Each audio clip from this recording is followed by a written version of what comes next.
Hello, everybody. This is Vinnie Tartamella, and I want to say Happy New Year first to everybody. I hope 2019 was great for you guys, but 2020 we're looking to go even better, bigger and better. Tonight I have on the creative team from Black Tiger, Legacy of Fury, graphic novel. We got John and Rod. Yes, sir. Say hello, guys. How's it going? How's it Pretty going? good. Pretty good. Awesome.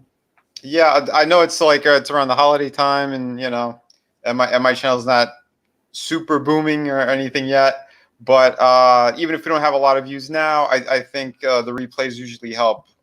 There've been people who hopped on my streams who made some pretty decent money, even considering that I have a small stream. So I think that's a good thing.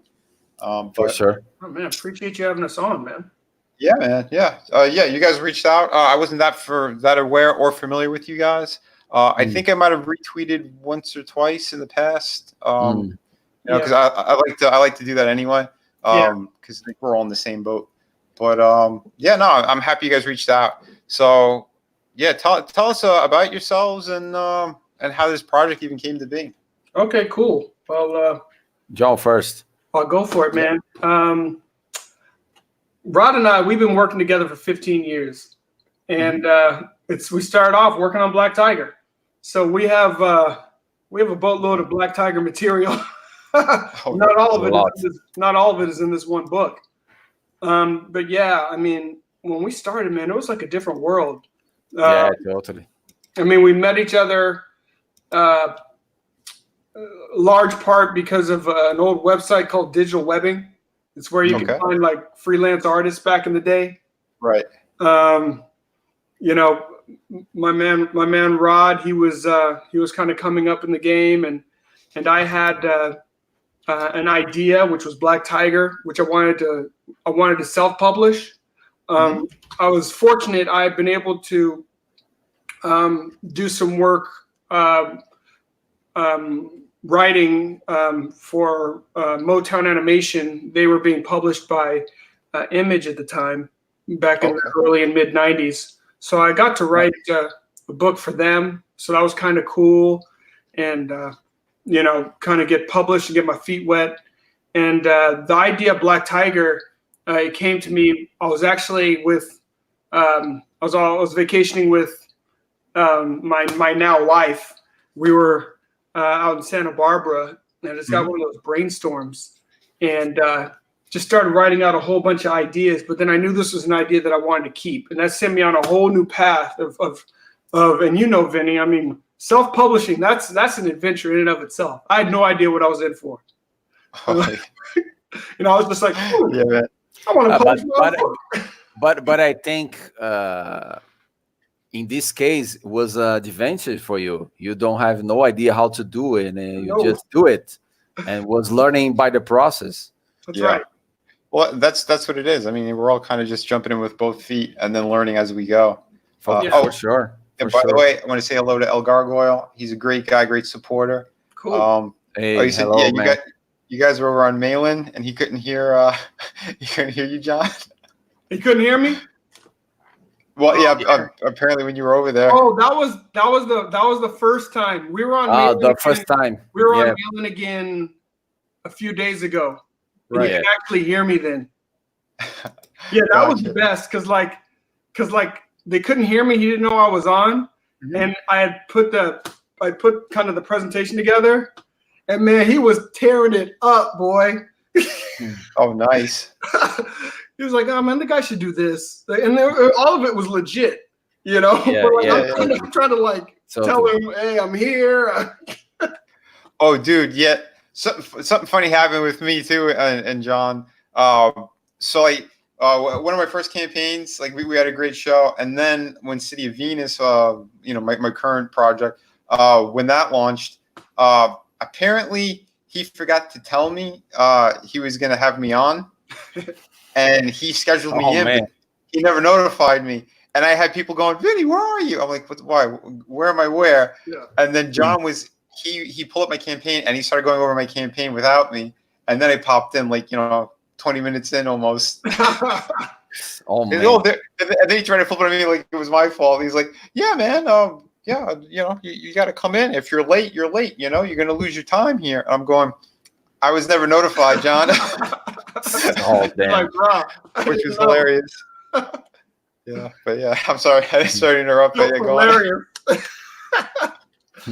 And the funny thing was, like, it seemed like everybody else but John knew I was there. Like, everybody else knew. Like, I think the other folks could hear me, but for some reason, or at least partially, but John couldn't hear me at all.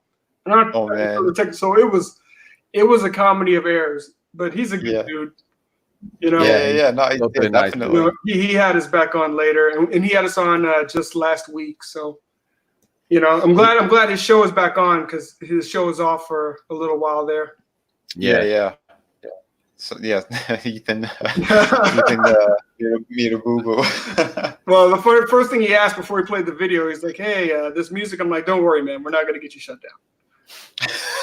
Yeah. Oh shit. Well, that's good to know too. Oh man. Yeah. So that's great. It's funny to see how, like, the internet really pulls people together. Yeah. How you guys found each other too. That's definitely a cool thing. Yeah, man, it's freelancing in the digital age is something else. Because, like, I used to go to, like, crazy places to get work and shit. And then, like, and when the internet was really picking up big, then it's like it felt like it could come anywhere from any direction, any angle.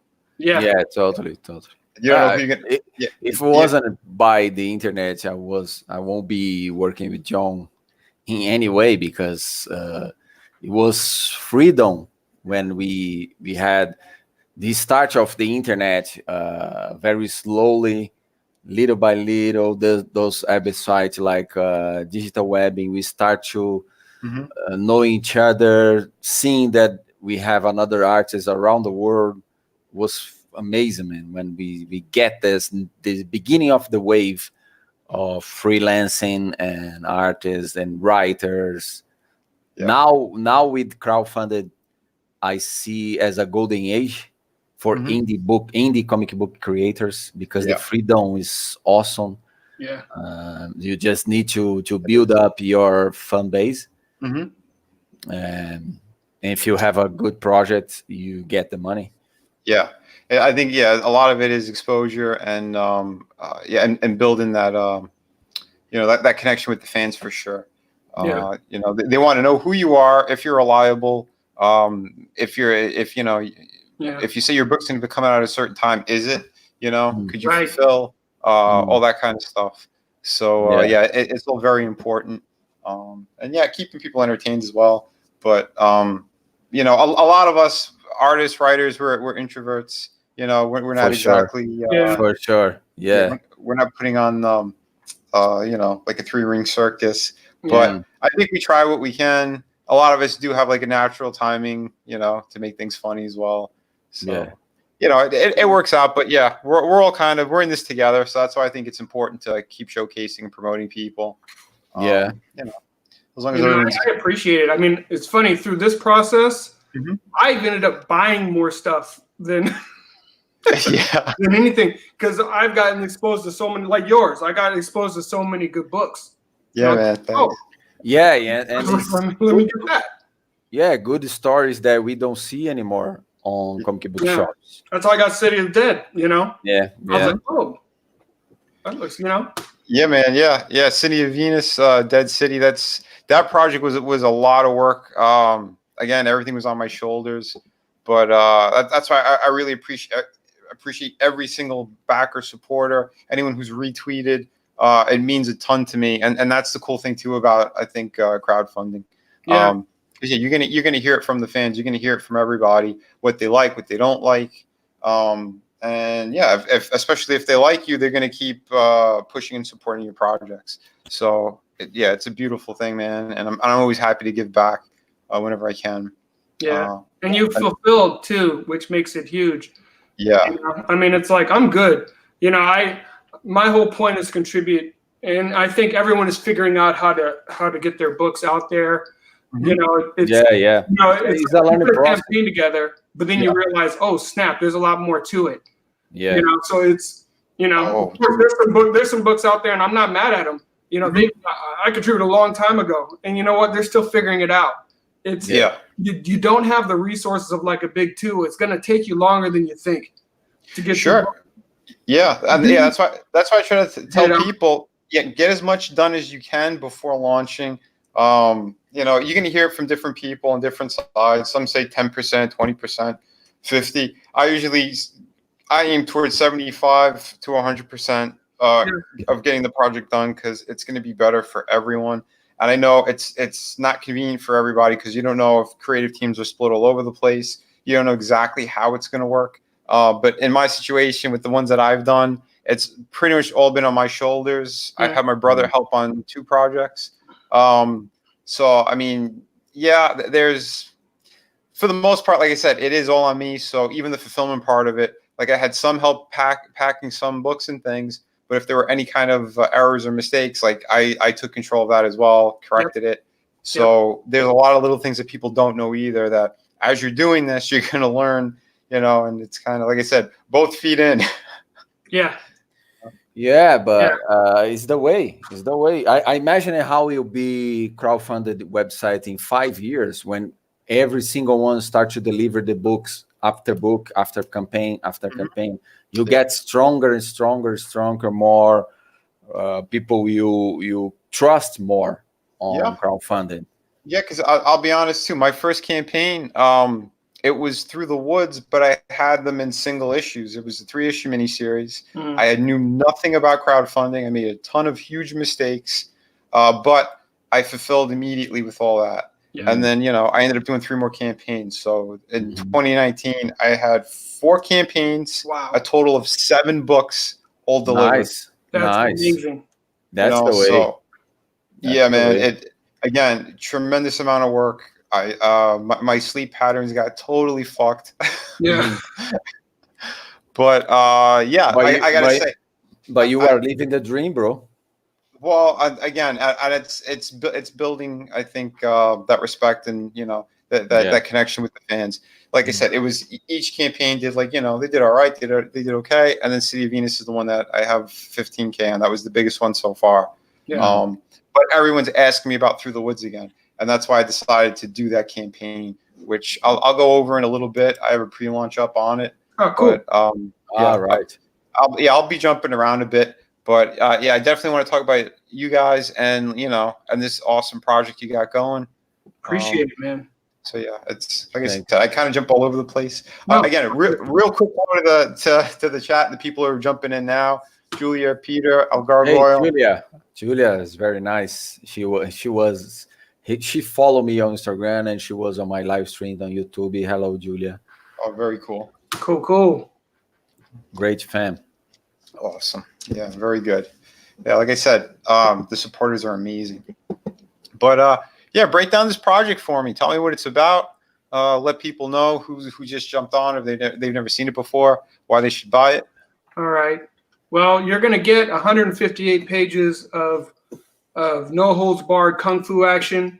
You've got a mixture of kung fu and in a world that's a superpowered world. So you're going to get a little bit of all the good elements. You get some good superhero elements, some awesome choreographed kung fu fighting, a story which I think is very enjoyable, very intriguing. Also, it's crosses cultures. You know, you have second generation, Asian American female who ends up taking on the power, and the power was something that originally came from her homeland in China. So you have, generational divides, you have cultural divides, and that's just, within her own family. Right. And then you have a city that is a melting pot of, or maybe it's more like a salad that's mixed up. And you got everybody in the city. There's a lot of tension. The prior Black Tiger is dead or presumed dead, and the city goes into chaos. And you've got two siblings that are vying for the power. That page that you're looking at right there, this is right. If you go right below it, the one with the blue, that's shows Eric, who's one of the two siblings, as he's exposed to the power at a young age. So his father here is the Black Tiger. On the left side, the ones that kind of represent daylight, he's there as a kid and he's seeing his father exhibiting these powers. And then you move to the present day, and here he is as a young man. His father's dead. And he now has the power, and he's trying to replicate the things his dad does. But if you notice on the bottom, he can do the physical things, but he can't replicate the other more kind of things that take a little bit more mental discipline. Right. The other powers. Yeah. Yeah. He can't affect the stone, but yeah, his father did. Exactly. Yeah. But he's still learning it. He's still learning. And then down here you got this is a girl fight. This is This is the really girl fight. This is the sister, and she's fighting with a character that you'll be introduced to in this series, and you'll get to learn the importance of this character more. Right now, this is a 158-page book. If you get it, 154 of those pages are already penciled, and Beautiful. 150 of them are already colored. So we're on the cusp of completing the production. That's amazing. Yeah, It's almost the money will go through everything for print and deliver it, and it's ready to go. As soon as you finish these new pages, and you'll be ready to send it. That's a great thing, man. Yeah. That's definitely awesome to have that much of it finished already. Oh, hell yeah. So, and you guys are looking to release it in May? we're going to look to release it in May. I'm hoping we can beat that timeline, but we want to get it into people's hands by May.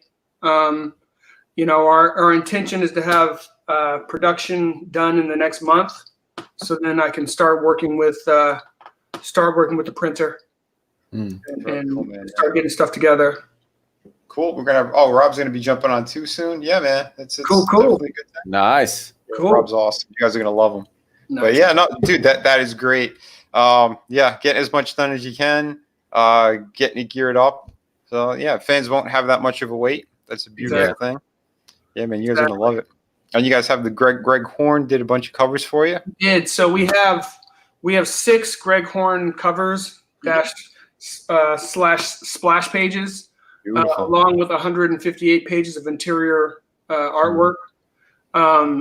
So this is the full Monty. It's a complete story arc, but it takes you off. It's a great, because basically you're jumping on at the end of one Black Tiger and the beginning of a new era. Because you think of Batman, and Batman, that mantle. Different people have worn it, but Bruce Wayne is Batman. Yeah, sure. I mean, other people have worn it, but you knew it was only a temporary thing. Absolutely. And Kal-El, that is Superman. With Black Tiger is really. What's up, Rob? Hey, Rob, what's up? How's it going, man? Happy New Year, brother. It's all fine. Black Tiger is a power that's been around over generations. Yeah. So we're picking up the story now in the present, but it gives us the opportunity to kind of play, jumping back into the past. And you get to see kind of what led up to some of the events that you're seeing in the story today. And just a heads up, so we have the 158 pages here. Rod and I have another 110 for the next segment of books already drawn. Yeah. So wow. So it's funny, we were on Malin's show because we were talking about putting out another large graphic novel like this, because if you get for $25, you'll get 158 pages of this. Right. Story plus the covers. Yeah. We may end up breaking, so that we can deliver more in 2020. We may end up breaking the next story arc into 50-page arcs. It'll be 3 volumes, right? Yeah. 50 page. Exactly. So we're going to give it a little bit different, the follow-up arcs, a little bit different twists. So we'll go for 3 50-page arcs and see if we can see how much of that we can, deliver in 2020, so that people can, get coming up after this. Right. That's pretty good. Yeah. I haven't considered that either. That's interesting. Yeah, to do the first one that many pages and then split up the next one. That could be pretty cool. Yeah, it could work. It wasn't premeditated. No, yeah. I mean, you got a lot of it. It's kind of spitballing too to see what kind of works. And you know what? If you do a poll, find out from the fans as well. That could also be a good a good option. Yeah, to see like if do you guys want to wait longer, or do you want like half of the next story now, and and half a little bit later in the year? That's a good idea to poll. Yeah, that could work too. Yeah, 'cause I did the same thing with one of my campaigns to see when I was gonna like release like the actual campaign. To go live, I asked them, do you guys want it around Christmas time? Or you want it after? And then they were almost all of them said after. So, okay. If 75% said after, I'm going to listen to them. Yeah, exactly.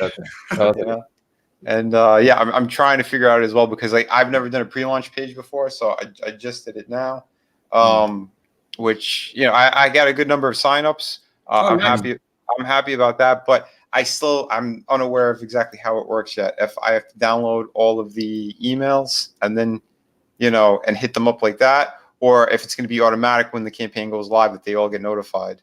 I have no idea because I've never done that before.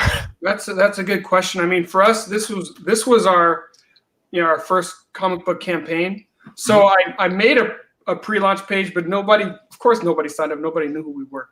So I can't tell you. Oh man. Yeah, that's the because we need to grow our fan base on the social media. And I think YouTube is the stronger one to engage on those projects. I think so, even more than Indiegogo itself. You know what I did? I did do a pre-launch campaign for Tales from the Classroom, but then I fumbled it completely because I set up the campaign as you can set it up as the funding to go through a business like an LLC, and I did that because everybody was doing it, right?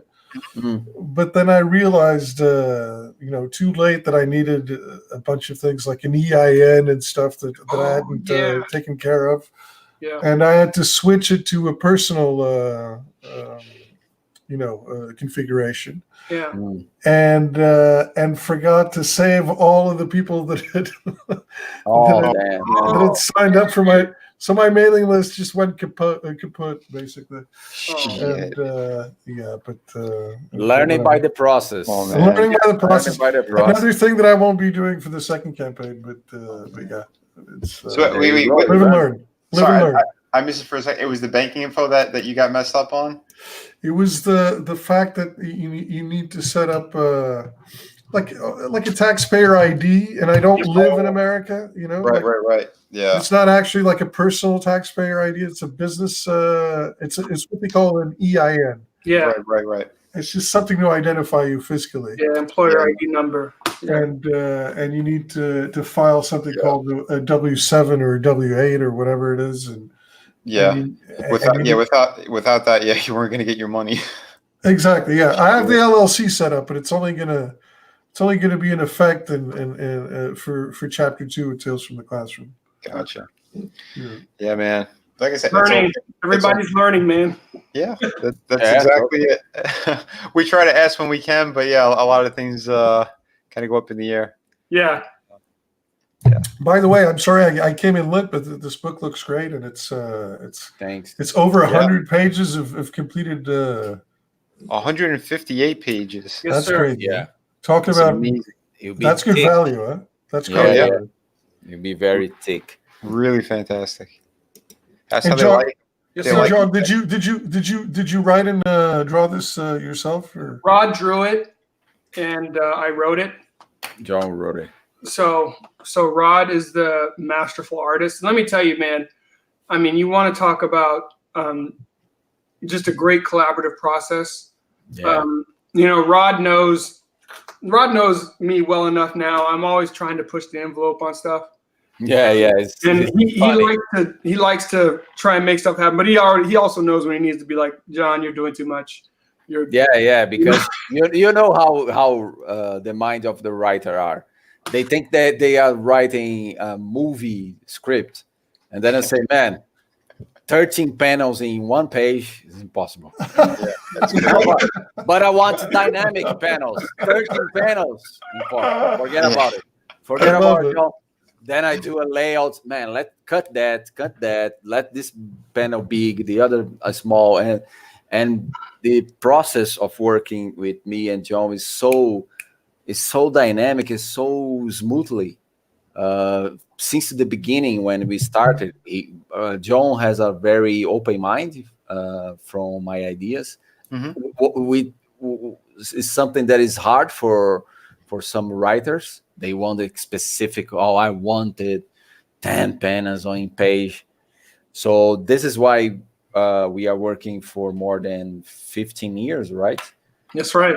Because it's so easy to work, it's so fun, all the time. Sometimes I send an email to John and say, man, I'm tired to draw Black Tiger. I need something new. Then he creates something new inside of Black Tiger that excites me to draw. Yeah. And he said, Rod, what do you want to draw? I say, I want to draw 5 assassin killers. I want to create all the concepts of those characters. And then he write it, here you go. Bam. Beautiful. I said, man, damn, I will draw that. So all this dynamic between me and him is so friendly and smoothly, and we have been working on this project many years. That's very refreshing to hear, because I work with my brother on Through the Woods, and coming up with the concept, we were all on board together, and that was fun. But then when we actually came down to the pages, it's like you said, sometimes the writer, he's seeing something different and he wants to add other things in, and it's like, no, it's going to be very, very difficult to pull that off. It could if the book was going to end up being like over 100 pages, but for this particular sequence, it's like in a movie, you're not going to spend a half hour on a scene that isn't as important as what you're leading up to. Right. So, so it was like the butting of the heads and that stuff. But it's kind of crazy to see how things go. And other things would be like, as the artist, like you bring something really cool to the table, and he's like, "Whoa, I didn't even think of that." All right, let's stick with that. Yeah. But I can see there being a butting of heads. First of all, because you're siblings, and that's what brothers sort of do, is on each other's case. And second, because if the creative process, if you're very like sort of on top of each other, like if he doesn't let you breathe with your artistic input. It wasn't really that. I think it was more of like the story elements, because like usually what I've noticed, and I've worked with other writers, if they have a specific vision, they won't let go of it. Yeah. You know what I mean? So it's hard. Like you got to convince, and you have to find a middle ground. With you know what happens with me and Sebastian, who's the penciler for my comic, is that I'll write. Sometimes I'll write something down and give very specific directions, notes on even like angles and stuff like this. I get super specific, and he'll change it up like sometimes substantially, sometimes drastically, but it always turns out for the best. For the best. Oh yeah, because I gotta say, at the end of the day, our project, and it's all finished, he was like, jaw on the floor, super proud of it. Like whatever we fought about didn't matter anymore, because once that was like in hand, it was all done. That was the achievement. But even going back, like I've heard horror stories from like Greg Capullo when he first started working with Scott Snyder on Batman. It was the same thing. Like he thought he was going to get a little outline, and instead he kept his fax machine just kept spitting out page after page after page. He's like, there's like 50 pages sitting here, and my printer is still going. What happened? Is this a novel? What's this Batman story? This is one issue. Yeah. It's crazy. Well, you know what? I would kind of do that to Rod sometimes. I would definitely, choreography is something I love. Yeah. So it'll be a scene. So he knows me, man. I'll find every kind of reference known to man. I'll write it out. I'll attach. I'll have all kinds of attachments. But I think he doesn't get overwhelmed by it. He'll take it. He'll kind of absorb it, and then he'll every once in a while it'll go exactly like I wrote, but he'll usually modify it, into something because in the book. Sometimes John had an idea, man, I want a fighting between those two characters, and the arm needs to be like that, the legs needs to be like that. I said, man, this is impossible. It's impossible what you're describing. Then he find a reference of 3D models, and I say, man, this is stiff like a rock. It's impossible, man. And we need to dynamic, most plastic way vision. Yeah. And then he said, John, and then John said to me, Rod, do in your way. I just need this sequence of panel. And then I let a little bit, the movement a little bit flowing in the action, not so stiff like the arm like that, the leg like that. Yeah, because as artists, we want to show the most dynamic action sequences. Yeah. You know what I often do is I accommodate I readjust the script to fit whatever he delivers. Yeah, you know, I'll be honest. I've done that with my own stuff as well.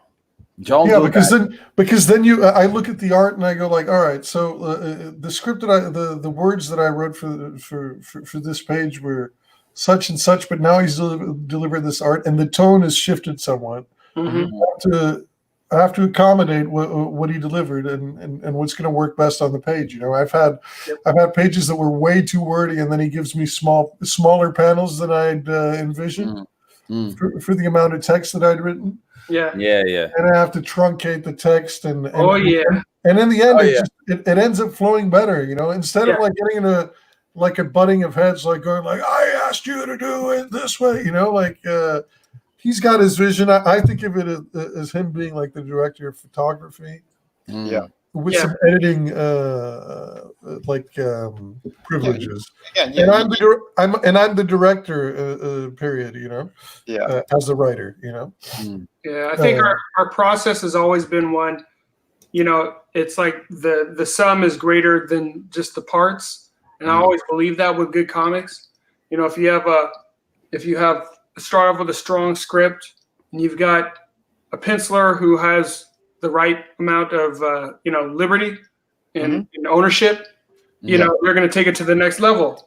You know, and then if somebody else is inking it, you know, and they're really good at their craft, then they're going to take it to the next level, and everything is going to add on and add on. And it's interesting because whenever I look at the books, you know, I'm just like, I see something and I'm like, man, this is awesome because it's the best that a whole bunch of people brought together. You know what I mean? It's like I write out to the best of my ability what I think it should look like, and then Rod looks at it with an eye and just says, "No, that part is cool. I think this would be better." Yeah, by the way, that's a fantastic looking page that you just started. Oh, thanks, man. Thanks, bro. Yeah. This thing is great. Thanks, bro. That's what I'm saying, man. You guys are a great team. I think this project looks really, really amazing. But real quick, I want to say hello to Red Gaze. He just popped up. What's up, guys? What's up, man? This looks fantastic. And I have to agree with Rob. This page in particular, man, I love it. It's like a whole page with several panels without panels. It's brilliant. Yeah. This was John's idea. He said, man, let's make a page flowing with movements, composition. And then I did some 2 or 3 layouts, and I said, man, go the way that you think is better. That's great. And I was saying, with bitch slaps, we need those. Oh yeah, more bitch slaps. Hashtag more bitch slaps. Well, it's very Frank. It's very Frank Miller-ish in its approach. Which I love, obviously. Oh, totally, man. It's great. Sorry, I had to say that because I want to give a shout out to Kermit the Log. He's all about slapping the bitches. So. Oh yeah. Hilarious guy. Yeah, man. Yeah, I love your paneling. Great work. Really, really beautiful. It's clear. It's clean. I think people are gonna love this. And these characters look fantastic. So you guys have been. This is like you've been doing standalone comics, right? For a while, and now you've decided to do like a compendium of all of them, That's like a hardcover edition. Yeah. Well, that's it's a great deal. As John said before, is I think 95% ready to print. We are just added 20 pages, and then I think like 4 pages to finish all the pages. With colors, letters, everything. And do you do the colors yourself, Ron? Or no, I just do pencil, just pencil. You're from Brazil, clearly, because of the accent. Yeah, I can tell yeah. that. From Brazil. I'm from Portugal, man. We should have a conversation. Yeah. In the... Same language. Let's you're talk gonna start breaking out Portuguese, and Huh? you're gonna start breaking out Portuguese. Hey, I got to work on my Portuguese. Yeah. But it's the same language, but we speak it so drastic. The accent is so drastically different. For That sure. sometimes I've been to Brazil and spoken in Portuguese, and they answer me back in. They reply in Spanish to me.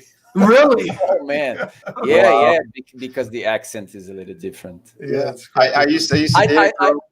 Well, I was gonna say I used to date a girl from Portugal, and her whole family they spoke one way. And then I used to play a lot of soccer, like pickup games around where I live. Yeah. And most of those guys are from Brazil, and it is vastly different. It felt like. Yeah. Well, Portuguese is a lot more Eastern European sounding. It's more like, and Brazilian Portuguese is more, it's more musical. It's more open. It's more, e aí, cara, tudo bom? Yeah, for sure. Yeah, sure. There's a melody. Yeah. It's melody. Yeah. That's the way. It's slower and delivered in a more ponderous manner. Right. Man, I think this is fantastic, man. I always wondering how all this that we are doing now would be possible without internet, man. A guy from Portugal, a guy from Brazil, a guy from USA, fans of around the world, producing art, producing entertainment. So good, man. So good. Three so many fans. 4 humans, 1 zombie. Hey, everyone needs a zombie. That's the requisite zombie. But Rod's right. It's amazing. It's like even when I look at projects now, I'm just looking at creators and projects. Not even worried about where people come from. Yeah, that's nice. That's nice. That's cool, so nice. Which is. Yeah, gaming or what? He has a question for you guys because he's gaming. How long do you have? How long do they have to back it? So you have, what does it look like? It looks like 32 hours, and then this will go in demand. So once it goes in demand, the books, the books will still be available, but there won't be any other perky stuff. That'll just kind of be reserved for the folks, because we're almost at the end of production. So kind of all the other little perks, whether it's the artistic perks and stuff, where that'll be coming to an end. Right. So our main goal is maybe to achieve the stretch goal. That will be the 4 pages wrap cover. Yeah. And scroll down to the bottom, Vinny, and you can see a thumbnail of the wrap cover. Of the wrap cover. So it's hard to see there. But that's actually 4 pages that'll make up the wrap cover. I did a video art process in my YouTube channel. So if the guys want to see the process of creation, I put it on private chat. If the guys would like to see, to the art channel, YouTube. And I want to produce. Whoa, I think you started playing. Yeah. Very high. Yeah. But this is this is the process of creation from the layout. I want to make more 2 videos, pencil, because I pencil digitally. Then I print it and I make the ink by hand, because I still enjoy working with traditional materials. If people want to see, there you go. Very cool. And the link of the campaign is on the video description also. All right, cool. Yeah, guys, get links up there if you can. My moderators aren't really around tonight, I don't think. But yeah, if not, I'll put it up afterwards as well. So you guys you're in direct competition with She, right? Or not? She's closed at the moment. Like they've closed their campaign. Yeah, I mean, it's got the same like martial arts sort of vibe. Actually, I've for me, it looks really good. But this to me, because it's a new IP, and at least from my perspective, is a bit more interesting. You know, I already knew she's a great property. Don't get me wrong. Yeah. But this sort of appeals to me more. Yeah. You know? You know, we wanted to give everybody a reason to give it a go. You know, we know it's a newer IP to folks. We wanted to make sure that the price point was at a good place. I mean, you can get a soft cover for $25. That's the whole shebang in there. You know, 158 pages. You know, if we hit the target for the wraparound, you know, then the wraparound cover. So if we get there, we'll put the wraparound cover on the book, and then we'll also put it on the soft cover, hard cover, and on the slipcase, depending on options you get. So, I don't. There's like this deal is like it's off the charts, man. You know, I thought my deal was good, but this is something else. People should really jump on this like immediately. Totally. Yeah, I was gonna say, let's take a quick look at the perks. So for $7, you get the digital, which is the 158 pages. It's issues 1 through 6, which is awesome. Right. So for $25, let us know what we got here. So you get the paperback version. You'll also get your props. You'll get thanked inside the book. So we're going to thank those that want their name in the back for contributing to make this possible, and you'll also get digital access as well. Beautiful. To the books, dude. And the 25 is great, man. That is amazing for the number of pages and content you guys have. Yeah, I think this campaign should shoot up way higher right off the bat for that. Yeah, you know what it is for me is. With that amount of pages, people might think, well, you know, are they really going to deliver? But the thing is, the book's already done. Yeah, it's ready. It's ready to print. It's completely ready. It's ready to go to print. So the proof of concept has been, that's way past. We're way past that with this campaign. Yeah, man. Absolutely. So it's that is great. Yeah, you guys are ahead of so many with that alone. Because like I said, I'm a huge advocate in that of trying to get as much done of the project before you launch a campaign. It's going to be beneficial for everyone. So man, kudos to you guys, man. My hat is off. Thank you. And that's a hardcover version right there, and then the one below that there's a hardcover with a slipcase. So okay, awesome. So it's just it's like roll down perks. Yeah, exactly. Beautiful. Yeah, that is great, man. That's gonna be fantastic. But I mean, normally I'll play shorter videos. So anyone who hasn't seen that, I think Red did you put up the link or? But we have a short video in the campaign about the comic book. Yeah, man, we'll do that. I think it's a trailer. Yeah. Yeah. All right, it's movie time, everybody. Yeah. Woohoo! Tigers. Tigers. Tigers. Tigers. Tigers. Tigers. Let me do my little black tiger dance for you. Tigers. Tigers. Tigers. Tigers. Tigers.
stuff. Sir. There you go.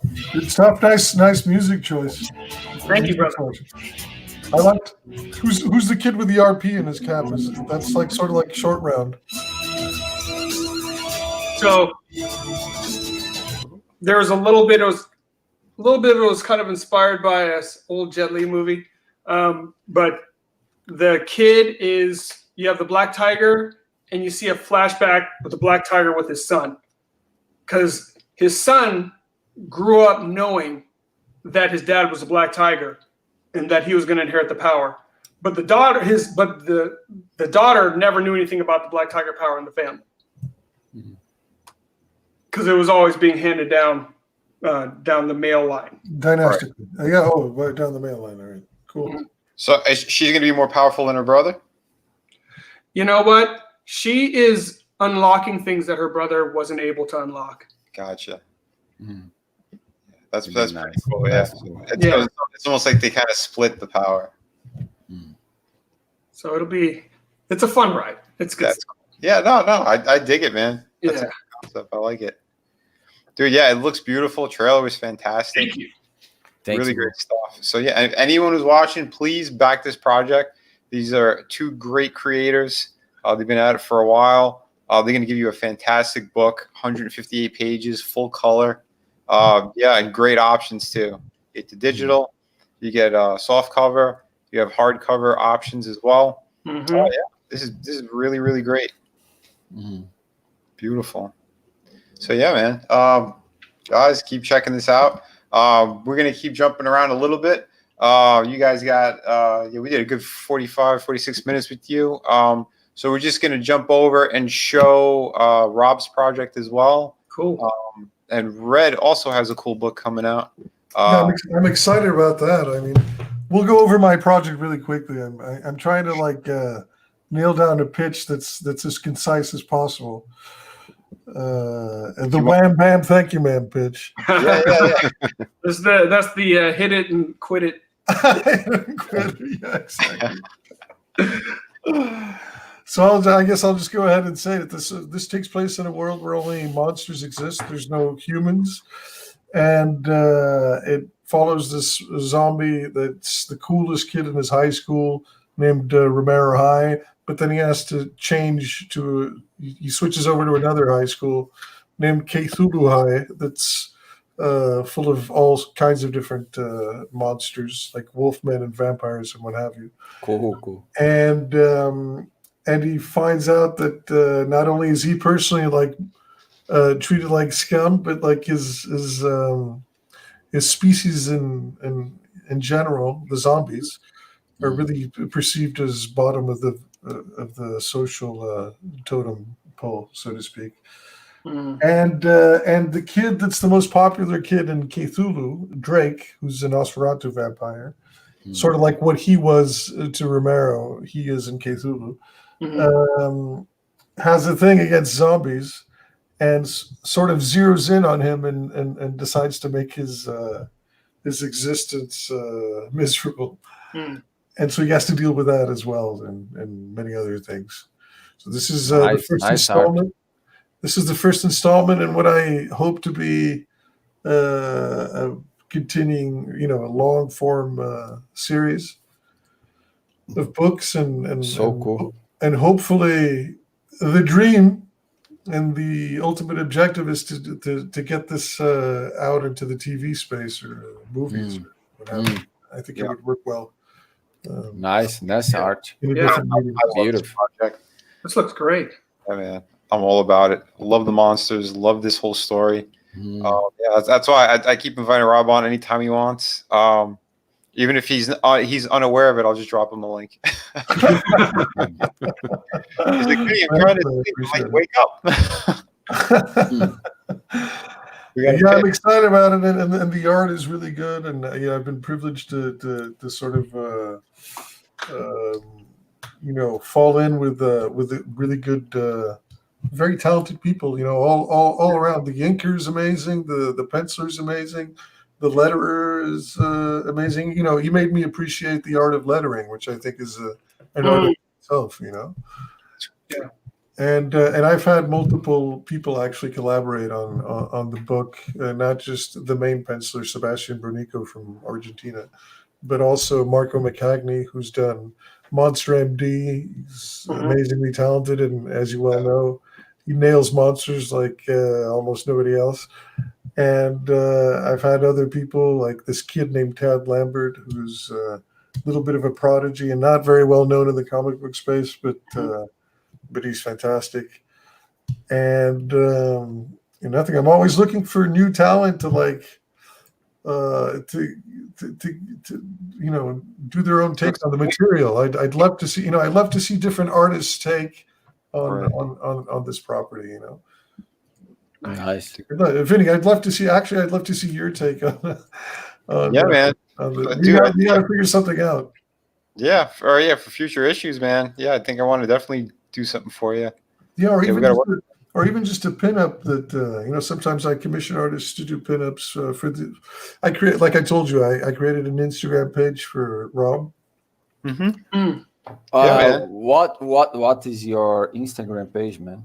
It's Rob _Muerto, MUERTO. Just a minute, Rob _Muerto, and the thing is, the idea is, this is cool. Find it. You found? Did you find it? Found it. Yeah. So the idea is, at the time, I never heard of anybody doing something like this, and in fact, I haven't heard of many people doing it since.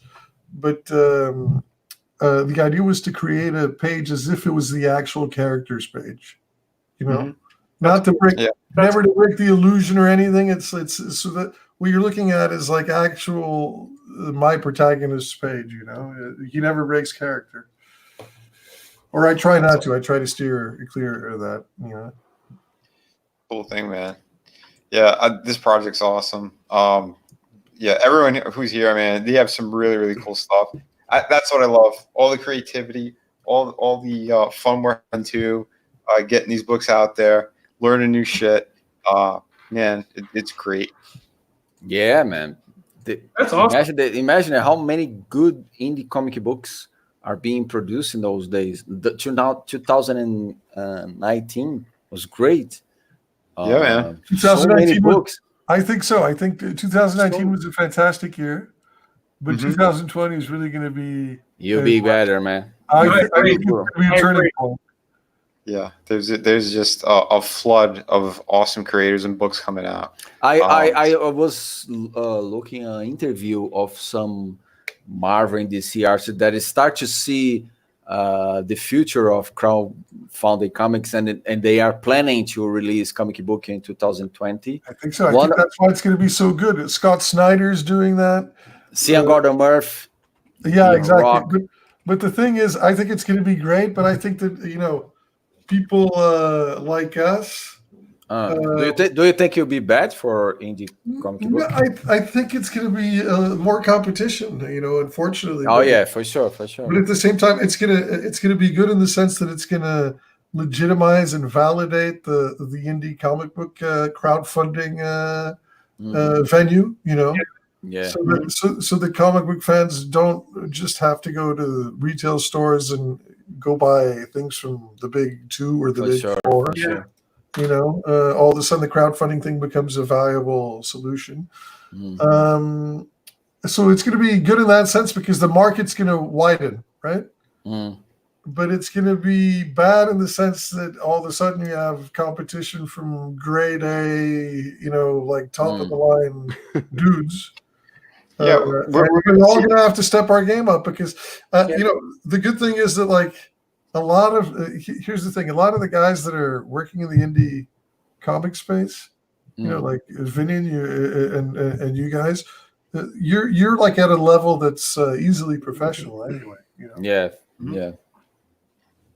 Well, but I think maybe could start a wave to rise up the level of art story projects in the crowdfunding community, because there will be the professionals coming up, and I think I think you have space for everyone because each one of them have their own fan base, as we have ours.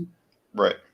But yeah, but I was just gonna say I do see it as a different way as well, because it's I think really big names who decide to jump over and do crowdfunding, they're gonna do extremely well. I know Sean Murphy, he's already done some on Kickstarter. He's done projects. He's done art books. So he knows he can do it. He's gonna try Indiegogo for a first time, and obviously it's gonna shoot through the roof because he's super nice. He's a cool guy with everyone. Yeah, for sure. It's the lower level people who might not have a huge fan base who are going to struggle, especially going for the first time out the door. Fans don't even know what to expect, or they don't even know how to market properly. You know, different things happen with different people, right? So Aaron Lepresti, he had Garbage Man. He didn't meet his goal. And he's someone who should have had, you know, it should have been pretty easy for him to hit it. I don't know. That goal was pretty high up there as well, no? Was that like 30K? Oh, was it? Yeah, it was pretty unreasonable. But it's the way that the campaigns are also set up, right? I mean, it's unreasonable for me personally. Obviously, for him maybe it's not, because he's a professional level guy, obviously, and he was expecting to get it. But again, even at the professional level, a lot of people don't know. You know what I mean? Because I made that mistake in the beginning too. I didn't know what I could do with crowdfunding or how it worked, algorithms, any of that shit. You know, someone gave me bad advice and I shot way too high on my goal, right? And I didn't, but I still made enough where I was able to fulfill every single backer. So because I think it's a mix of things, fan base, how you build up your campaign or perks, marketing. A lot people don't know how hard it is to market the things. Absolutely. We've tried so many things. It's hard. Dude. I can't listen. I was so, you're absolutely right, and I was so sort of skeptical of marketing. I didn't know how effective marketing could really be. You know, like when Nike spends millions of dollars, just having their swoosh, in posters all over the place. I'm like, everybody knows what Nike is already. Why do they need to spend millions of dollars? No. You need it. Yeah, I gotta keep reminding people. And I was talking another day on Twitter with Brian Hitch, and he was thinking to release a campaign in 2020. Wow. But he did feel comfortable that it was successful. And I say, man, you're Brian Hitch, dude. You're Brian Hitch. You drew the Avengers. How come? Because these guys are usually to be just pencilers. They have all the market someone else doing for them. And when you start to do your crowdfund comics, you need to be the penciler, the market guy, the money guy, everything at the same time. See, a lot of them get pampered because it was just a paycheck. They did one job and that's it. When you're doing this, you're wearing so many hats. You get confused. It's like, oh my God. It's a different environment, and people are by nature, they're skeptical of changing the environments that they feel comfortable in. And that's why, sometimes you see actors whose lives are being in front of the camera. You know, and then they get invited to Fox News to be a talking head or whatever, and they get nervous. Right. You know? Yeah. It's dude, you're used to being, because they're out of their element. Yeah. Comfortable zone. So it's this, obviously, they're in their comfort zone. They're in the industry. They're used to having things play out a certain way. They don't like the idea that, when you put yourself, you really expose yourself when you launch a campaign like this. Yes, totally. If it fails, it reflects on you personally because you're selling yourself. There's nowhere to hide. But I don't know if those guys are famous and they probably have more money than us. They could contract someone to make the market. They don't need to be every single step of the production. Exactly. Yeah, there's that too. Yeah, and then they have all these fans. I mean, not fans. I'm sorry, friends in the business on all different levels, and people who would drop anything just to help them out. But for sure. But again, it's not as easy, I think, because there are a lot of people that are cutthroat as well. I've seen it. I've been fucked over so many times by different people in the comic book industry, Marvel, DC. You know, I've done some cover work and things for like Image. I've seen how some of these people are, how some of them get the jobs. You know, right. I know that side too. Yeah, and that's another reason I think why we're doing crowdfunding, why we're doing this independent route, because we don't have to answer to people, but we do have other priorities and things that we have to manage and make sure things are secure and right. You know, because the fans are counting on us, and we have to show them that we could deliver. So that's the number one for thing. sure. I think that's a big thing for 2020. I mean, in 2019, I think this was probably the first year where probably more of my disposable income went to crowdfunded projects than to big tube projects. Yep. You know, and I think that's going to start happening more and more and more with people. Yeah, so I totally believe it. I think there is enough demand, you know, but it's almost like instead of getting a Spider-Man book monthly, you're going to be getting different projects. You know, you'll be getting different projects, but it's kind of, you know, getting that pipeline rolling. You know what I mean? Yeah. You know what, man? It's all about like if the creators manage to maintain consistency and a certain degree of professionalism, you know, like I just received Vinny's comic, City of Venus. Me too. I just got it last week.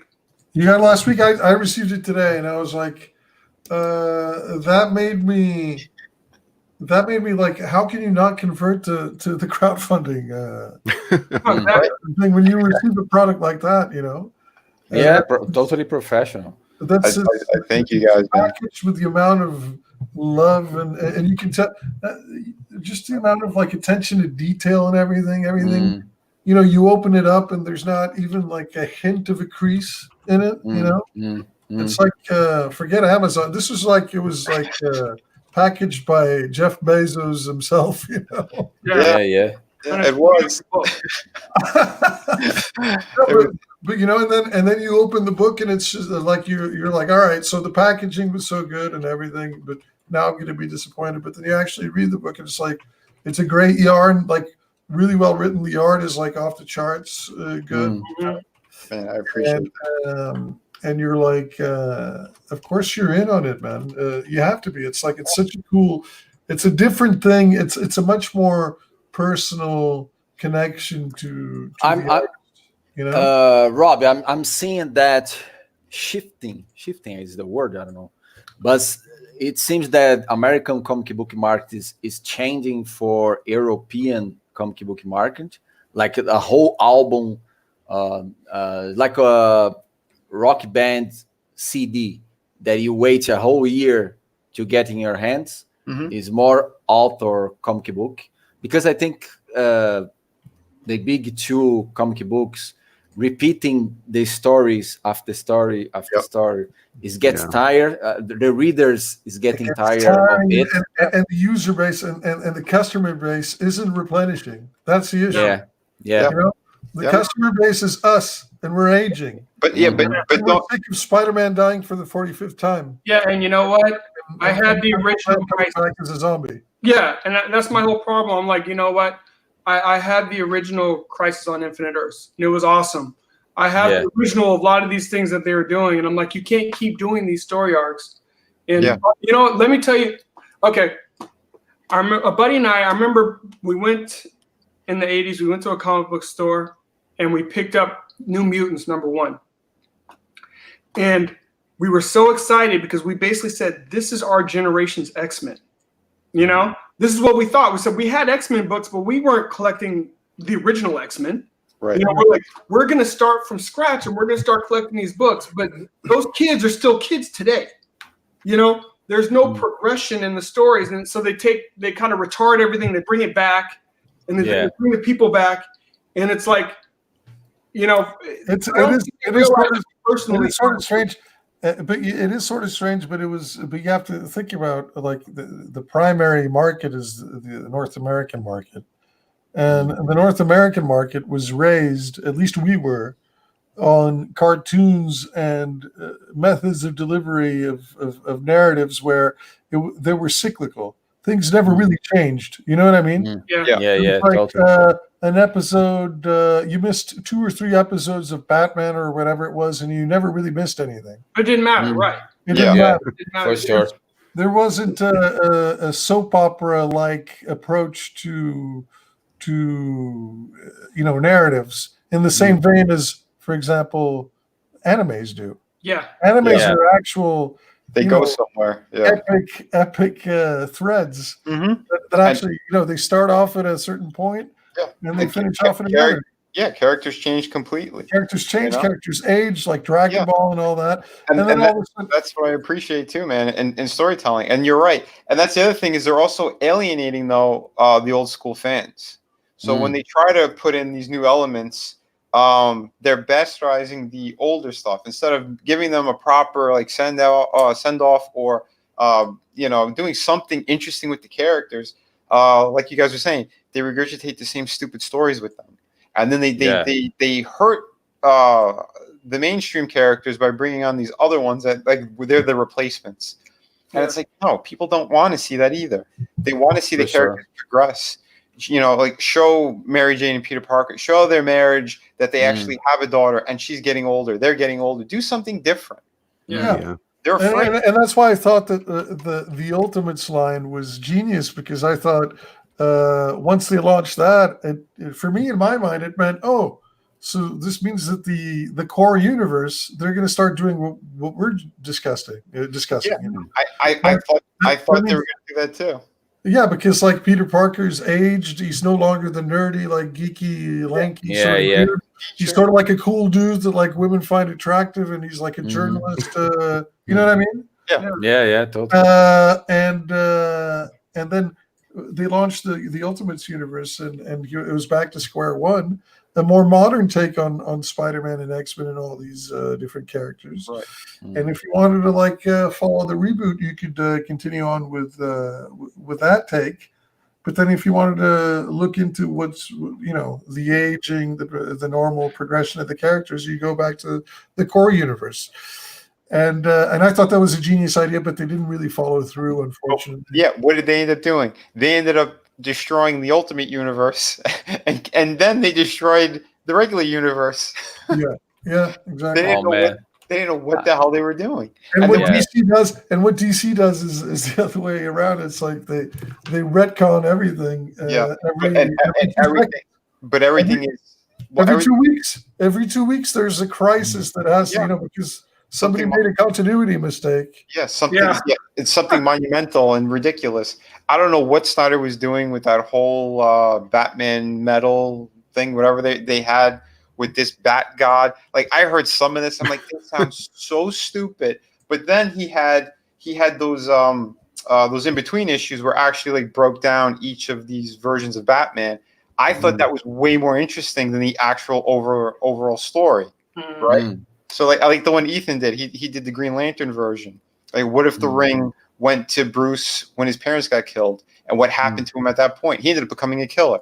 Like I thought that was awesome. He killed the Penguin. Yeah. He did all this crazy shit. The different versions made more sense. Is that what I saw? Because I was just reading like a Green Lantern issue by Grant Morrison, and it was weird even for his standards, right? Yeah.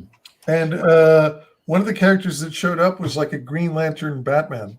Okay, yeah, that's him? The character. Yeah, that's the character, right? Which again, not for me anymore. Well, and that's the thing, though, right? Like, even when they do have somewhat kind of cool concepts or ideas, they don't know where to go with it, or they heard it, because, like I said, the main story I thought was ridiculous. It was horrible, and I was kind of friendly with Greg Capullo. I knew some of these guys. And I tried to follow some of that story, and it was too weird to me. I just did not get it. But I was like that with Final Crisis as well, man. But that's the thing, man, right? I think people are getting tired of it. Even the writers, you could tell in what they're doing with these stories. Like Snyder just wants to go, he wants to go more into the Grant Morrison kind of way of going really odd. But Grant Morrison, from what I understand, he dropped a lot of acid. He did a lot of crazy shit, and that's why his stories kind of go in these really funky and strange places. Some people gravitate towards them. Some people are alienated by them. Dude, I'll tell you. Can I tell you something, Vinny? What's that? Grant Morrison's probably my favorite writer when he's on point and when he's not getting too weird. Yeah. When he gets weird, it's like I can't. I'm sorry. It's like it's too much. Like Invisibles is way too much for me. Yeah. For example, you look at something like Animal Man, and that's an amazing run. Mm-hmm. And that's clear. You can like actually there's like an up and down, and there's a left and right. You know, it's not like some metatextual occult, incantation that he's trying to do through comics. Yeah. I think when you try to get too small, you lose the audience. It's like just tell a clear, fun story. You know? Yeah. For sure. That in JLA, it's actually okay to love the characters. Sometimes, like I feel like these people despise the characters that they're writing. I'm just like, why are you doing it then? Yeah. I don't think that's the issue with Grant Morrison. I think he tries to get too experimental because he clearly has love for the characters, as you can see with his run on Batman. He tried to incorporate every single like decade that Batman ever went through, and there was like a crazy decade of the '60s where he was like very colorful and campy, and the darker era of the '80s, and the in between in the '70s. He tried to cram all that into his run. And it's like, well, it's very nice that you have this much sort of reverence for the character, but you should have reverence for the narrative as well, and you should, you got to figure out where you're going with it. And what's the story about? Is it the characters? Is there a specific story that you really want to tell? It's more of a focal point than anything else. But I think with a character like Batman, you got to focus on Batman. You got to focus on where he's going and what kind of book you're going to tell. Like, if you're going to be a detective version, then why don't you make him do detective type work? Give him a puzzling type of mystery that he's having trouble solving. He'll eventually solve it, but give him a bunch of roadblocks in the way. People enjoy that. They want to see that. Yeah. Instead, it's just mishmash, like you said, these big over the top storylines where everything is an epic. You have to buy it, and then no, you don't. A cool splash cover with 200 different characters fighting each other. It's all pretty, but when you're actually reading a story like that, it's confusing and odd. It's just too much going on. This is why I prefer, I don't know how the name is, but it was the old time stories of Batman, the one that he fights against the Jack the Ripper. Like Neil Adams and Kate, where he's fighting Mike Mignola. Remember KG Beast? Yeah. Dude, they should stop to make regular Batman story and make Batman in another era. Make Batman, I don't know, Assassin's Creed. Simpler, but in different time. I see what you're saying, because I always think that, for example, James Bond, they're always trying to reinvent him. Especially since the Craig, what's his face era, Daniel Craig era. They're trying to sort of make him into like almost an SJW take on Bond. I got to stop you right there. I think in the beginning part of it, they knew what they were doing. Casino Royale, I didn't see any of that. I thought it was a solid movie. I love up until Spectre. I think right there you could have stopped it. Even this one, they're all trying to throw that label, that SJW nonsense on it. Casino Royale is a good movie, but if you look into it, it's really what they're doing is they're giving an origin story, supposedly, to Bond's misogyny, a reason for him hating women. Well, you got to remember too, that was the very first story. That's the first James Bond story. Yeah, that's funny. I remember, dude. It's in the novel. It's based on the book, and it's actually very loyal to the books, apparently. Right, and that's why I was satisfied with it and what they did. I mean, like, obviously, you're not gonna in this day and age. Yeah, you can't have like what what's his name did, Sean Connery. You can't just bitch slap. Why not, man? That's part of the listen. Characters are cool because they're flawed. I love. Well, Well, how much cooler would it be to have like a Bond that's like a drunkard, like actually gets way too sauced up and starts like manhandling women? Well, here's the thing. As long as you're respectful to the books, I'm fine with that too. Like, I don't mind seeing that happen. Like, I'll watch the old ones too. I love it. But I know in this day and age, you're going to hear it. You're going to see it 24/7, people exploding. Like, look at Rambo, for example. I thought those last two movies were amazing. Amazing. The violence is over the top. And like, but what they were all afraid of it. And they tried to hurt the movie like when it was coming out because it dealt with the border, it dealt with Mexico and Mexicans and what Trump was. It dealt with guns. It dealt with guns. Like, do you have any guns? No. Then you're not changing anything.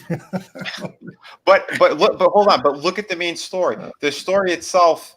He wanted to help the girl that he took, he was like her caretaker or whatever. Like he went for revenge as well, but it was to stop those specific bad guys. And he showed how horrible those bad guys were. And then you get that gratification of seeing them meet their demise, right? He wasn't going the overall, all of Mexico's like this.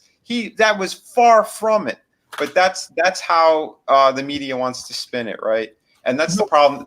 That's the problem. Are you talking about the last movie? Yeah. Yeah, I didn't watch it. Yeah, I did watch the movie prior to that one, which was like incredibly violent. Yeah, they had people that were very close to SJWs. Well, in any case, very idealistic in their worldview. And Rambo was sort of like the realist, like, hey, do you have any weapon? Did you bring any weapon? You ain't changing anything. And they were like, no, of course we didn't bring any weapons. Come on. And it's like it's for me it was a commentary. No, it was a commentary on like these idealistic, very sort of extra PC, very you're not aware of what the world is really like, because you've been sheltered. Yeah, and like you said, Rambo's a realist, and he slaps him in the face with reality. Rambo slaps him in the face with reality, exactly. Yeah. And what happened? I think one of them, like he helped fight them as well. Well, like one of those guys, if I remember correctly. But that's the thing, right? And that's what he did in this movie as well. Like you think it's going to be, it's easy, it's clear cut. He's going to go to Mexico, save the girl, and beat the bad guys, whatever. That's not what happened. Like he put a twist in the middle of the story, and then why his violence went so over the top. And it wasn't at all Mexicans. It wasn't like a specific group. But that's what the media wants to spin. They want to control people. And I think an IP like James Bond, if you start making him slap women again, or he's getting too rough like that, it's going to hurt the IP and the brand. No, but this is why I want to write on what Rod had said before. And this has been my idea for retconning Bond the whole time. Yeah. Stick to the 60s.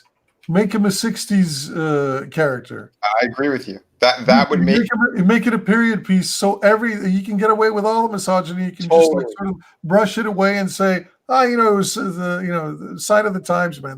That's how it was back in the day, Exactly, and I agree 100% with you. If that's what they did in the beginning, I think it would have worked just as well or even better, and no one could really say shit. They could try, but it wouldn't have mattered. Same thing like Mad Men. Like, no one was bitching about exactly. that. Nobody was bitching because it was like the writers could sort of like say, yeah, you know what, we're critiquing the way that it was back then. But it's actually criticism. Yeah. But and that gives you so much freedom because you can you can allow a character to be flawed again. Yeah. Because these days, like, characters have to be paragons of virtue, every single one of them. And that brings it back to what we're doing. Like I said, like even with my book, for the world that I created, the way that they look, the way that they act, it makes sense to the story. And that's what I'm about. If you're there for the story, everything has to accommodate that, and the characters, you have that nice blend, I think you're going to pull people in. That's what's going to work. So like if you try to take someone like a James Bond character and adapt them into today, you're going to run into a wall. You're going to have those issues. You're going to have the SJW nonsense or whatever, political climate changes, whatever you want to fucking call it. And that is what's going to hurt those characters to their core. And that's why they can only go to a certain point with it. And then they don't know, we don't know if we're going to make another movie. We're going to do another issue of this or that. But what we're doing, we're creating something brand new. we have our worlds, we have our rules that are set up in it, and we can go wherever we want with it, as long as it makes sense to the story. I think, and that's why people dig it. That's why people love what we're doing, and I'm all about that. And I appreciate it. Even when I was reading your book, I knew you weren't. I knew you weren't going to start to take me somewhere and then be too afraid to finish going there. Right. I want somebody that loves their story, and I want somebody to tell their story. Truly, man. And and if you're gonna start going there, then you got to tell the story. Yeah. There's nothing worse than somebody diverting, and it's almost in a cowardly way from where a story should go, for the sake of, I don't know what it is, optics. Yeah. And you just say that would have, no. You started going down that path, you got to go. Exactly. Put your balls out. With City of Venus, which I read and reread just today and enjoyed immensely. The thing that you do, in my estimation, that you do right and very well is you set up the world and you make it an intriguing world, right? Yeah. And then you put a lot of different elements out into the plot that makes the readers ask questions, but not in the does this make sense plot wise? But you make us intrigued, what's the wristband about? Who's that character? Who's this character? It's those threads, right? It's those intriguing threads that are gonna spread out. You're gonna see what happens. The main character, who's Lady Miranda? Who's there's a lot of different, and you pace it out very well because all these questions that it's good to ask questions. Appreciate that. For the reader to ask questions and to provide them with that. Right. But then you have to provide some answers, and you do that, and you do that balancing act, which is a very tough thing to do as a writer. It really definitely is. And that's the thing, man. The background that I had, and that's why I believe I should have had those jobs in Marvel. I was supposed to draw Spider-Man, get fucked out of it, and what the approach I was going to do with certain things, or what I really wanted to do. I'm like, why should I waste my time trying to still get work with these assholes if this is what they're going to do to me? I said, yeah, I'm going to make my own stories. And that's what I did. That's why in the very opening, I gave you sort of the rules of the world, kind of how we got there. And then to throw the main story into action, from the get-go, because I want to give something that people sink their teeth into, but at the same time, start to learn how the characters are, their attitudes, their reactions, even on this page, that one character, she thought she was saving her by picking up her gun and helping out, but instead she made more problems, more trouble, because it notified the people in that floating city, right? And now they're going to come and make things even worse, And I love the little details. There's a lot of directorial, sort of like a directorial touch in the way you frame everything, and how who's the blue character? I can't remember. It's Jess and Trista. And Trista, exactly. And I think Jess throws a rock or whatever it is to distract Trista, right? At one point, and she goes to look at it, and then she gets her she blindsides her. I love that as well. With this character too, the Captain Uriel. I love her. Yeah. Well, yeah, they were kind of, like I said, man, I try to put a little bit of everything in here and to get the proper flow, to see where the characters are going to go. And then by the end of it, I left a big cliffhanger, with the main character and with a new villain, I'm trying to build something a little more and go a little bit with the classic storytelling of the original comics. You're introduced to kind of the main character. You don't have to give everybody the backstory right away in the character, but by issue 2, you should have a good setup for your villains or what other interesting, cool elements you're gonna have for issue 2. So, and that's kind of what I was doing. Oh wait, hold on. Let me do the solo layout. And look how great this book looks, man. That's a great. Yeah, man. Awesome. This is better than anything that Marvel is producing. Professional. Yeah. No, it's above Totally professional. professional. It's above professional for me. Thanks, Marty. Yeah, it's a great book. It's a fun read too. Yeah, thanks, guys. And that's the thing. I mean, like this is. I went more like with a classic format, but from here on out, all my books are going to be way more in page count. Again, and that's the beauty of it too, right? We're listening to fans. We're listening to what they want. I want to know who this guy is, man. You'll find out. You'll find out. All right, there's two dudes that I'm very curious about, and I think that they're sort of connected. I have to think that they're connected, and that's that guy and this guy at the end. Like I said, there's surprises. I'm not going to give you everything, but all right. So, but yeah, no. But what I'm saying is, like, you make us ask like these questions. People think that this is easy, just to like, just bang a story out like this. No, it's not. It's very tough to like to gauge like how much you give the readership, how much you keep close to your chest, what you divulge in the first issue. Especially when you have like a long epic sort of like already designed in your head, right? That's not actually that's not how I write. I write like it's very strange how I write. Like I write knowing nothing, and I let the story unfold in my mind, and then everything sort of connects. I'm a bit similar, but then I kind of. It depends on what the story is that I'm working on. Like this one, I've had it in my head for a number of years, right? Kept evolving, but like the core elements were always still there. It's just like certain locations or how bleak I was going to make the world. Like some of that stuff changed a bit here and there. What I meant was this. I really love this. Like, so she's like, "Hello, is anyone in there?"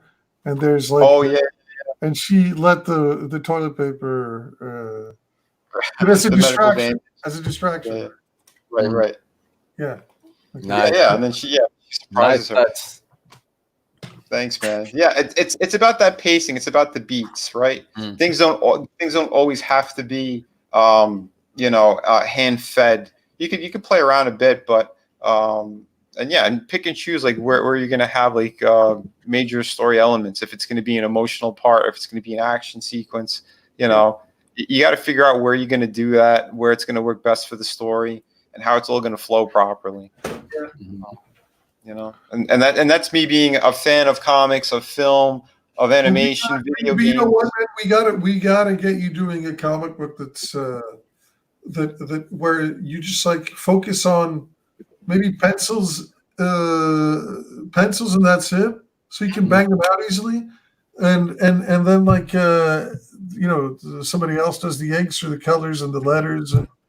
Like, or is that just not financially feasible to you?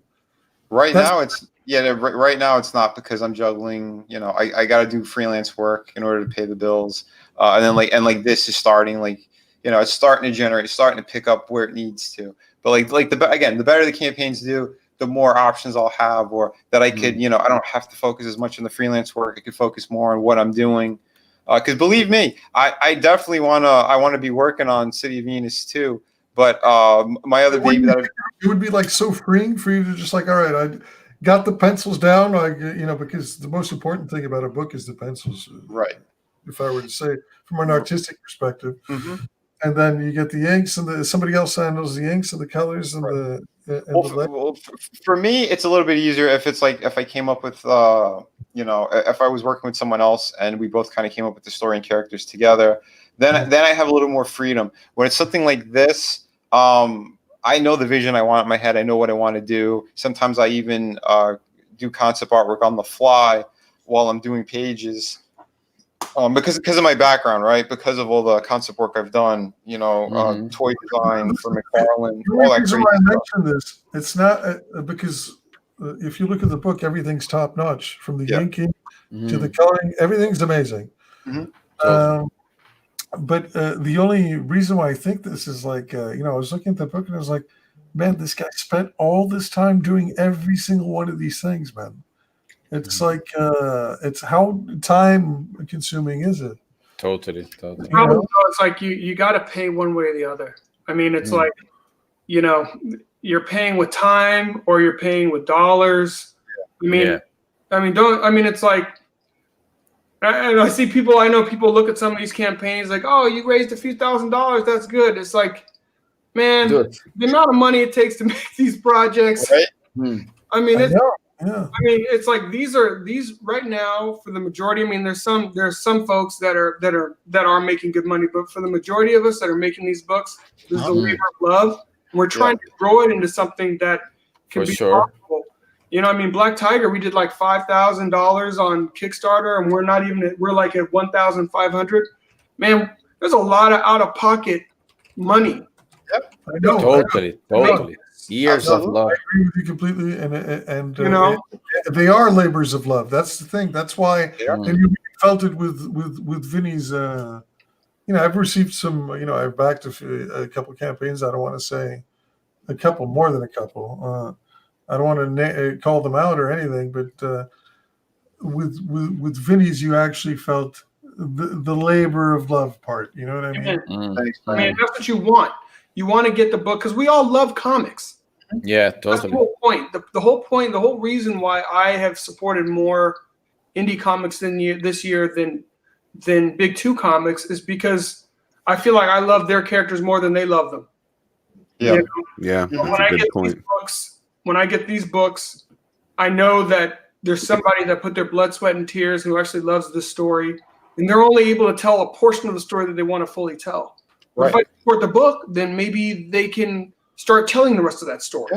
Yeah, exactly. And that's what I love about it. Because that's the thing, too. Like, my approach Through the Woods, this was my very first campaign. This was the first comic book series that I was really getting off the ground properly.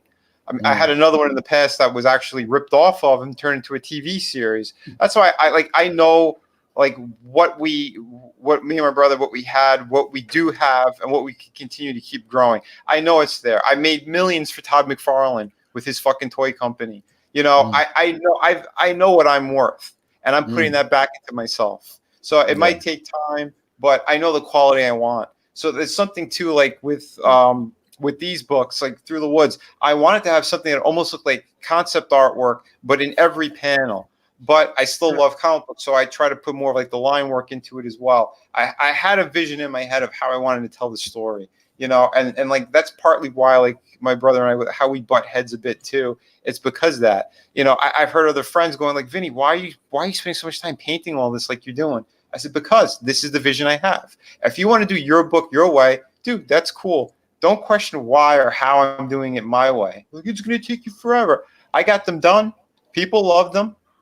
You know, and in fact, when I was working on one of these, I was also working on City of Venus. I was jumping back and forth. So if I did butt heads with my brother, I took time like to cool off. But in the meantime, I was working on my stuff. I'm always continuously getting something done.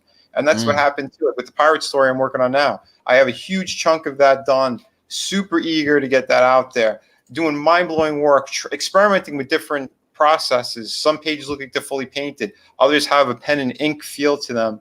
You know, it looks so crazy good, man, from what you've shown me. Thanks, and brother. your coloring work, which has been fantastic thus far. I feel like really takes it goes a next step. Thanks, man. And yeah, that's the goal, man. I just want to keep learning, getting better, helping others when I can. You know, it's time consuming, but we're all doing our part. We're all kind of kicking ass. And you know one thing I think. And I don't know what it would look like in 2020 or 2021. I feel like at some point, having the ability to do a project where we bring our different fan bases together. Yeah. I don't know what that looks like. Like a crossover. Yeah, I don't know what that looks like. This would be awesome. But I feel like so many people are starting to gain traction with their own little fan bases, us included. You know, and it's just like there's got to be a way for everybody to be able to leverage without losing control of their own property. Yeah.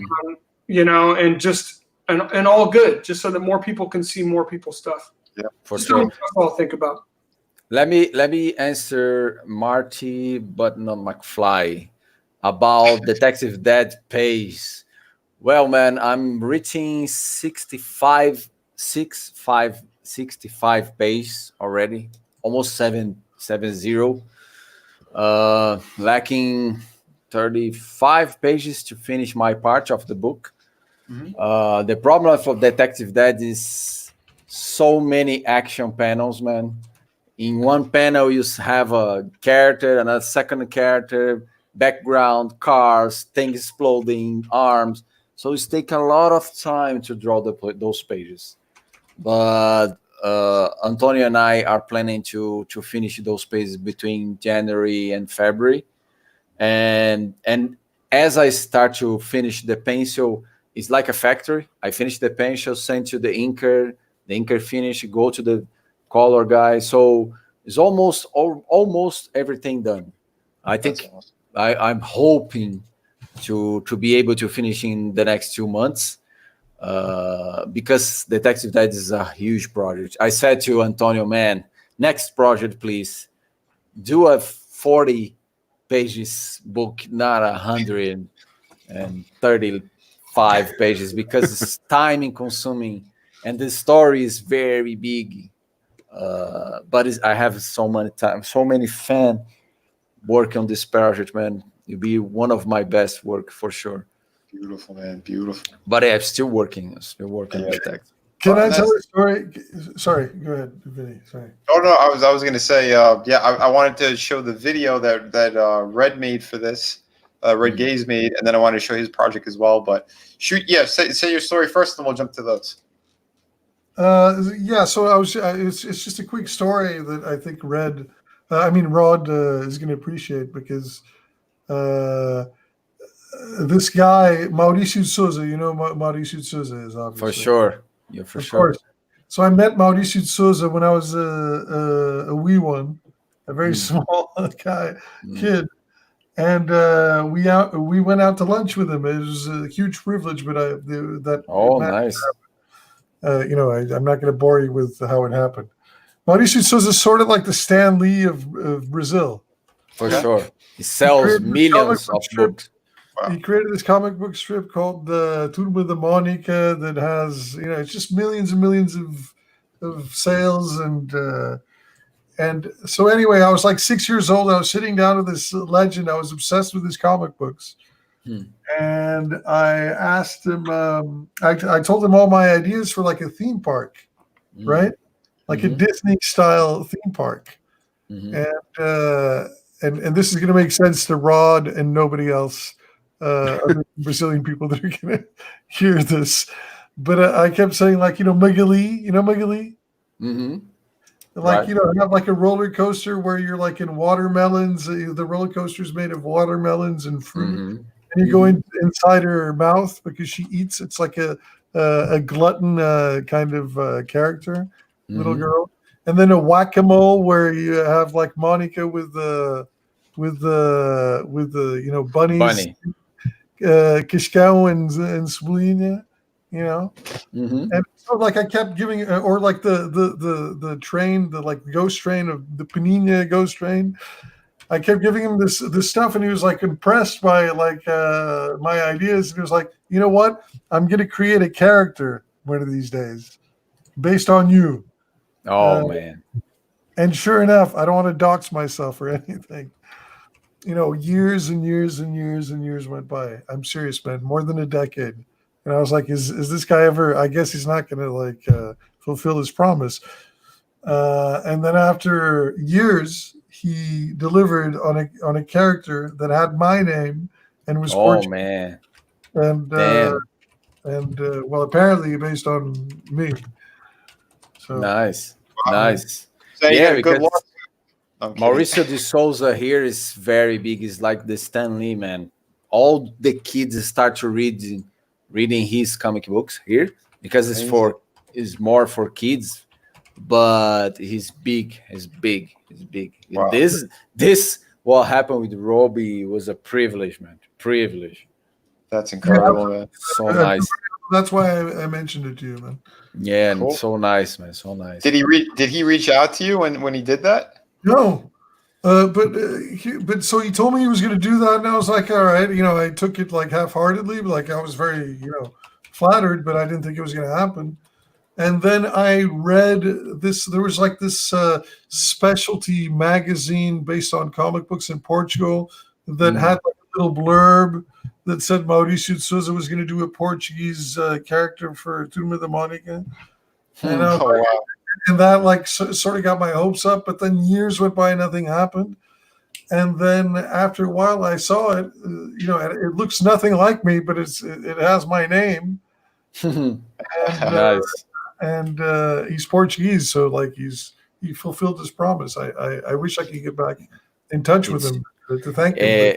And he opened a very big studio here, and I think on Monday or Wednesday he's open to kids to visit the production, because he still have the tables, all the guys drawing. They have the studio animation. So good, man. He's an amazing artist, by the way. You should, if you can share a screen, like we should look.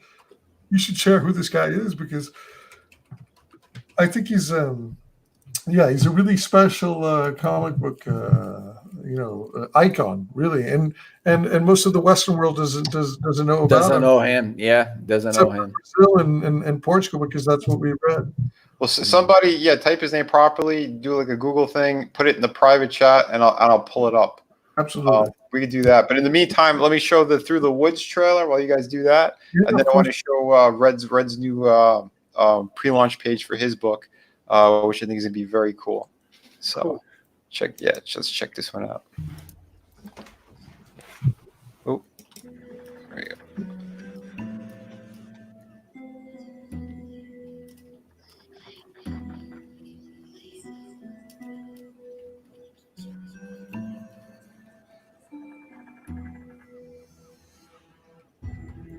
From Frankie and Vinnie Tartamella comes Through the Woods, the collected edition.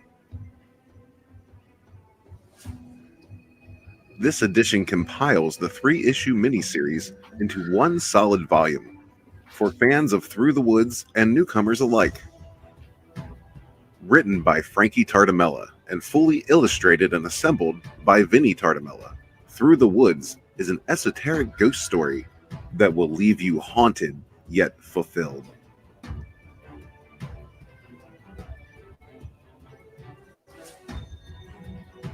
Follow investigative reporter Laura Langley as she unearths the tragic history of her newly inherited home and cabin in North Hudson, New York. This is a tale that started 100 years earlier, when this very land was a loggers' camp in the early 1900s. Laura's investigation finds her learning of her family's past and accidentally reawakens a restless spirit. Find out what else is haunting the pages of this completed series.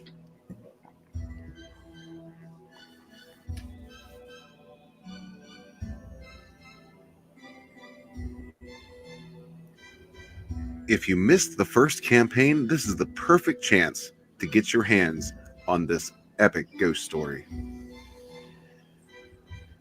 This is the fable of an investigative journalist caught in the middle of a ghost story.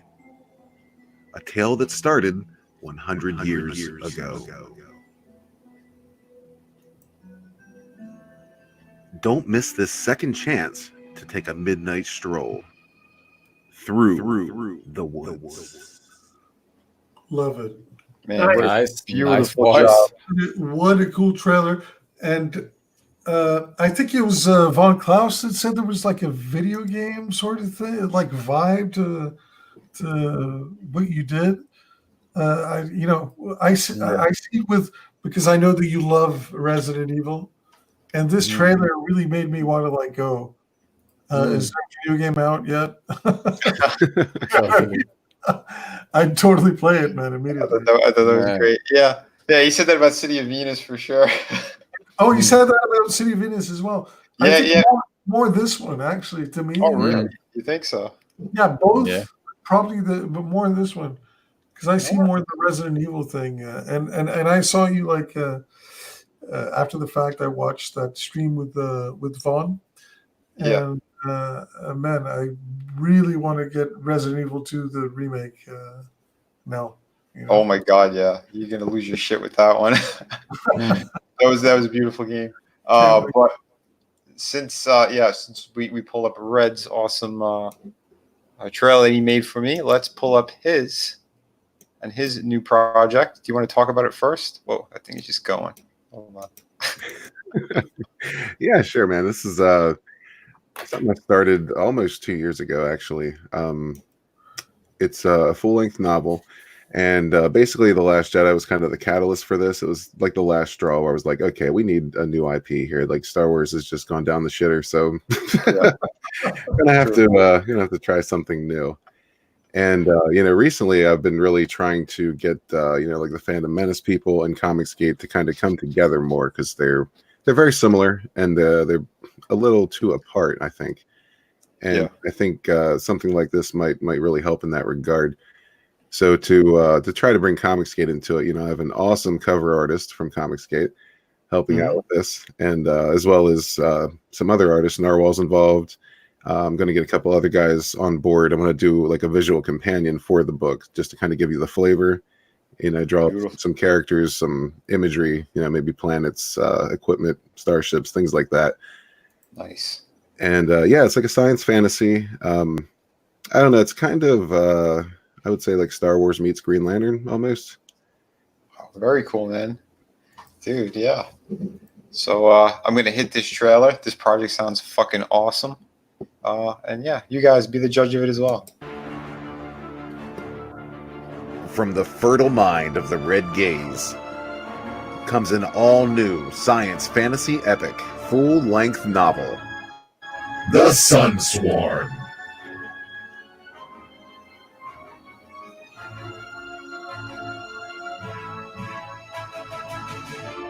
The galaxy has known an age of peace and prosperity under the rule of the Astral Union.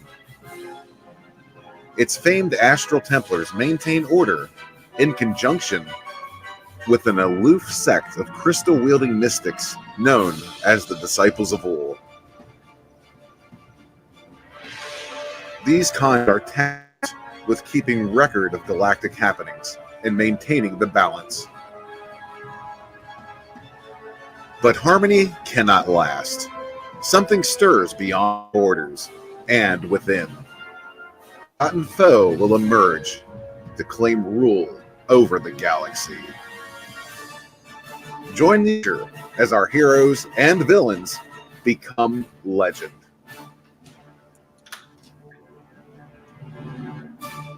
Dude, that's beautiful.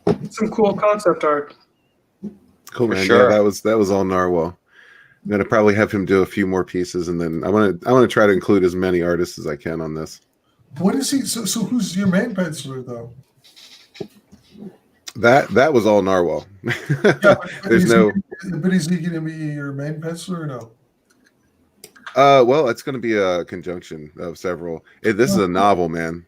Oh, cool. Oh, all right. So it's a novel with like art supplements. Yes.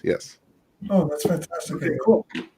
Narwhal's a great guy, and he's an amazing artist from what I've seen. Beautiful. Yeah, for sure. Oh. He's very easy to work with too. Yeah, and Here's also that artist you were talking about. Mauricio Souza. Yeah, exactly. If you listen, it's funny, man. If you look at, can I just give you the pitch of what these characters are, man? Because that's image on the top right. Sure. The first one is his name is Kishkau, right? Mm-hmm. And this thing is he never takes a bath and he hates water. Like, dirty boy. yeah, he's like an extremely dirty to everybody else. Extremely dirty, Like stinky the boy. Brazilian pigpen. But he's like, Yeah. it's just his way of being. And then you have Subulina, the one with the trident haircut, because he's hanging on to those three like strings of hair. He's already balding and he's like 4 years old. Yeah, and he always have some plan that always go. He always wrong. has some plan to screw over Monica, who he's secretly in love with. That's the one like right next to him. Yeah. And she's the owner of the street. She's the Yeah. owner of the street. She's like He a wants to little be. girl. She's like a Yeah. little girl, but she's like a huge bully. You know, like she Yeah, has a yeah. bunny that she's carrying. Yeah. She She like Lucy in Peanuts. yeah. She whacks everybody with it. That's why I said the whack-a-mole. The whack-a-mole with Swolina's head and he had, Gotcha. you know, a perfect theme park sort of Theme park, yeah. deal. And then you have Magali, who's the one in the yellow, and she just can't stop eating. She eats everything. She Yeah, she- eats a whole mellow. Yeah, and she's Just eat. especially keen on Melissa. What do you call it? Melon. Melon. I think melon. Melon. Melon. The green one with red inside. With a red Big one. Watermelon. Watermelon. Watermelon. Yeah, that's so that was my idea for like you have different fruits, like a little roller coaster and different fruits, and you go into her throat and come out her ass, I guess. And he have a park here, but Does he have a park now? Yeah, but it's small. It's not like Disney. Okay, It's but small. For me in But my mind, it was like, man, you want to compete with Disney, bro? Nah, it's not impossible. Yeah, no, but like it's such a That's cool hilarious. world. It's such a cool world that he created, you know, like That's and, neat. and he actually is like sort of he's a genius, man. Yeah. It's funny.